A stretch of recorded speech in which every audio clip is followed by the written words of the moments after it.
ساڵتان لە بازان خۆشەویستان بەخێن لە ڤیدیۆچینە دیسانە لە نرخەکانی مانجی 1 گرام وڵاتان ببوون کە تاخیریش بوو بۆ چەند ئیشێکم هەبوو لەبەندێ ئەو جارە ئینشاڵڵا مانجی دابێتن زووتر دەیکەین.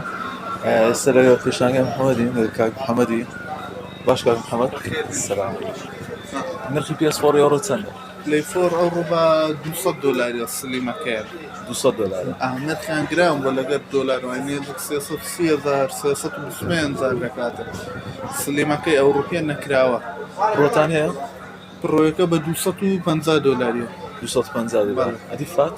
فاتەکەیان بە $230,000 نەکراوە. کراوە هەموو زیادە 20,000 لە 30,000 فەرقە هەرزانتر. ئەدی Xbox One؟ Xbox One فاتەکە بە 150,000 بە یەدەی بەواری، یەدەی بێوار 170,000. سلیمەکە ڕۆنەی سپێ دەرێن 500 گیگای 220,000 یەکتێڕایەکەی 240,000. ئەدی ئەوی دشنانە ڕەنگانە؟ هەر یەک سارە. هەموو یەک سارە. نەماوانەی زۆر چاک. 306 بە چەندە؟ 306 ئەوڕۆپی بوویتە 145,000 مستعمل لێرە 100,000. هەندە گران بۆ سارە لەبەر سعری دۆلار و ئەو شتانە. ئەدی لە بۆ PS5 و سیریەسەکان؟ سیریەس بە $230 نوێی ئەوڕۆپی بە $210. پلەی 5 حالێن سعری ئەوڕۆی $585. $585 هاتە خوارە. بەڵێ. لە بۆ مەسەلەی ئەو Xboxی One X-a بە چەندە؟ One X-ەکە بە $290,000 ئەوڕۆپینە. 280,000 و 290,000. ئەدی پرۆژێکت سکۆرپیۆنەکە؟ هاینە یەک سارە ئەوێنەما ئەوەی ناگە ئەوەی دیشنە شتای بەتن سکۆڵ. بەڵێ ئاخر ئەوڕۆپی مەوەزبەی لۆماناکە ئەم یەک سارە فروشی. دەستکەکان سعریان چەندە؟ دەستکەکان $6 پلەی 5 بەس عسکەریەکە $65 سپیەکەشی $58. سیریەسیش بەکامی $6 بە نوێتی. ئەوڕۆپیمان لەواتیە ئەوم بیلادی سیریزە 65,000. پلەی 4 شار ئەوڕۆپی بە 40,000. بەڵێ. ئەدی وانی ئەوڕۆپیتان هەیە؟ ناوەڵە نەمایە بەس سیریەسەیە بەزە دەستکانە هاتیە لۆوەنی دەبی لۆ سیریەسی دەی بێوارە 40,000 بەوار بە 30,000. زۆر چاکە. لە بۆ شاحینەکانی دەستچی؟ شاحینە ئەو سیریەزێس و سیریەزێسە 10,000 ئەوانش کامانەوە One X-a بە 8,000. 8,000 زۆر چاکاری و سوکانانی 360 45,000 لە بۆ 360 و پلەی کۆمپیوتەریش دەوێت. زۆر چاکە. سوکانەکانی دیکەتان؟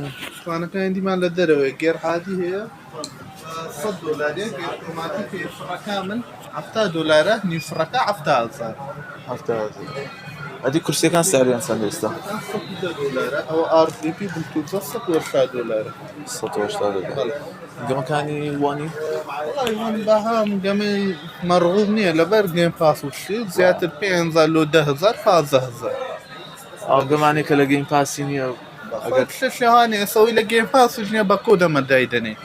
کۆدەکان هەرزانە؟ ئێستا لۆ نمونە فیفا 23 هاتیە دایدەنین بە 30,000 دادەنێ. ئەم لۆ سیریەزێس و سیریەزەیەکە زوانەیە زۆ هەمووی بە 30,000 دادەنێ. زۆر چاکە. گەمەکان بەگشتی هەرزانترە بە کۆدیش. با بێنێ گەمەکانی PS4 و PS5 با لەی PS5 دەست پێ بکەین. رایدەر ریپۆبلیک بە چەندە؟ 35,000. ئەنچاردەکەیان 45,000 ئەوانە مستعملە. ڤانگاردەکە 50,000 باتلفیلدەکە 25,000 مارڤڵەکە 35,000 بۆ دەڤارەکە نوێیە 85,000 ئەو فیفا 22 15,000 فیفا 23 ئینگلیزی $50 عەرەبیەکەی $6. زۆر چاکە. بێڵش بە چەندە؟ بلیژەکە $45 نوێ. GTA 5 $30 ئەوانە نوێنە $30. گەمەکانی PS4 فیفا 23 ئینگلیزی بە $57,000 نوێ کە قزا هەرزان بووە عەرەبیەکەی بە $50 نێزیک دەکە $90 بە $50 ڕۆژانە دەگۆڕێت ماشەڵڵا. بەڵێ. لە بۆ دارک سۆڵەکان بە چەندە؟ دارک سۆڵ بە 20,000 بەس سێکە هەیە؟ ئەرەوەڵە. کاتن سوباسا؟ ئەو 20,000. 20,000. نیۆ 15,000. ژان فۆرس؟ 18,000. دیڤیژن 2؟ دیڤیژن 2 15,000. دیسئۆنەر 2؟ 15,000. باتلفیلدەکان؟ باتلفیلدەکان 15,000 ڤیەکە باتلفیلد 2042 جنویە بە 20,000. نوێ بە 20,000 بەڵێ. زۆر باشە تەخۆی گەمەکانیت کە دیترۆیدا هەسە قەدیمەکان گەمەکانی دیارەنی 15,000 سێزەیە بەگشتی لە 10,000 لۆ 20,000 ئەو گەمە احتیاجەکان بەڵ 10,000 لۆ 20,000 لەو بینێ دەست خۆش بێت بەڕێز ساژە پێشانگەی هەژارین ئەو ناچی بە چەندە ئەنی ماچی بە $10 نوێ کەپسە ژاگم بۆ زیینە بردو ئەوان هەم داشکان لۆکرای $5 $5 ئەو ڕێزەی سەرەوە هەمیان زۆریان $10 و $5 داشکان لۆکرای هەم کەپسنەوەە دوێن هەموو زوو خۆتان گەی نێرانە بە ناوەوەرن و تەواو بەناوی توبابێنە من داشکانشتان لو دەکەم پەبجەکە بە چەندە جەکە 5,000 دەنجینەکە ئەو 10,000 تکنۆمانس 10,000 ئەکسکام 10,000 زۆری گەمەکان دیتە زۆری گەمەکان ها یاسا هەموو گەمەکان هەمووی داشکان لۆ کردی بەناوی تو بێتن داشکان زیاتی لۆ دەکەم یعنی هەرچ گەمەک لە بازاری بە چەندی بم 5,000 زیاتری دەدەم لێ زۆر چاک باشە زیاتری دەکەم بەناوی ئیسماعیل زۆنیوەرن و تەواو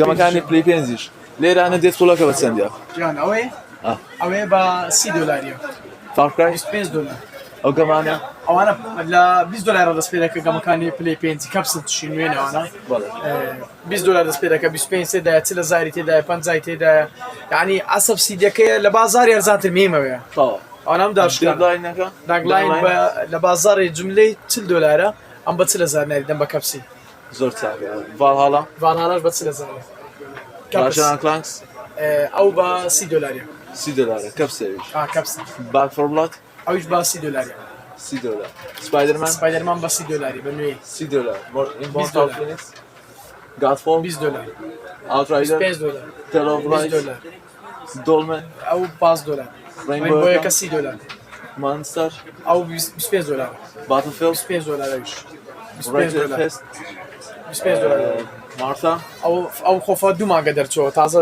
ئەوەی بووە ئەوە دوو مانگە دەرچەوە ئەوە بە $35 دوو مانگە بەس ڕاکێشتەچی باشداکس $25 بالا چلەزە. ڤیلج NBA-کان بە چەندە NBA-کان 22کان بە $25 ئەو کەرکەش بە $20 بە $20 زۆر چاکە سارەکان هەمووی لەگە بازاری جیاوازە گەمەی پلیستیشن سێشی هینە ئەوانەی جەماعەتی کۆلێکتەرەکان ئەوانەی کە کۆلێکتەر گەمەی پلیسیان دەوێتن لێرە بەردەست بەس دەکەیت جواینددا نایە بەس دەفرۆشمەکە شتێک تا بلێ $590 $190 بلێ چار بەس مستعملیە بە $300 $300 وان هەیە وانی شێ وان اس سریس اس شێ وان سریس اسەکە بە نوێی بە $200 بە مستعملیش بە $205 چەندە هێدسێتەکان بە $20 بە 20,000 هەموو نەوەکان هەموو نوعەکان تا هەموو بە 20,000 دەستکەکانیش لێرانە هەیە دەستگی 360 بە $20 بێوار بەوارش بە $10 بێوارش بە 10,000 تا دەست خۆش بێت تا ساژە پێشانگەی نەسرەدینی لێرانە باش کاگرای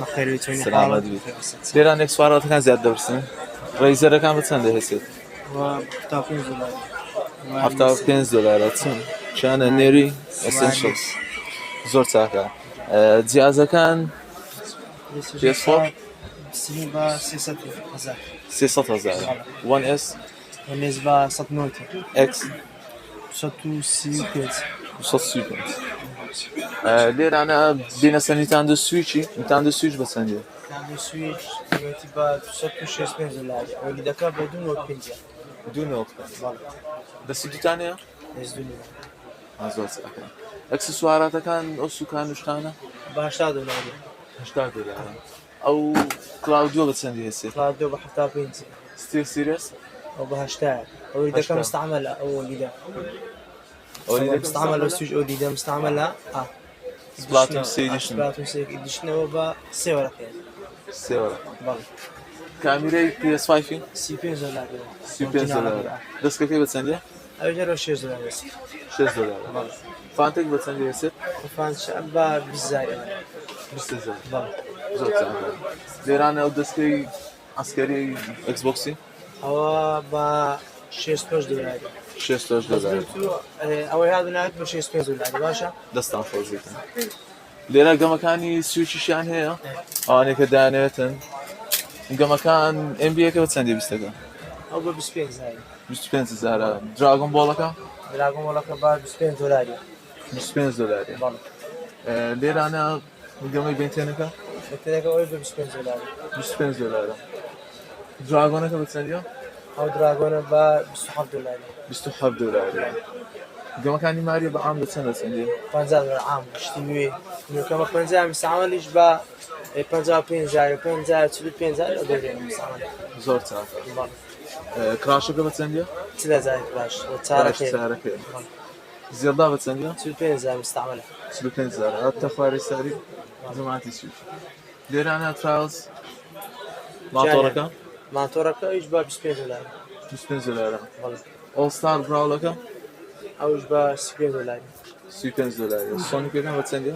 سونيك با مستعمل يعني نوێ مستعمل نوێ هەردووچ ئەوەی بەنوێتی بە 30 دلار مستعملش بە 35 $35,000 مرتاحكم بعد التيميت ئەوە بەس کۆدا بەس کۆدا يعني آخر زۆر گەمەکانی کوێشتانەیە بە کۆت نا بەس زۆر باشە دەست خۆش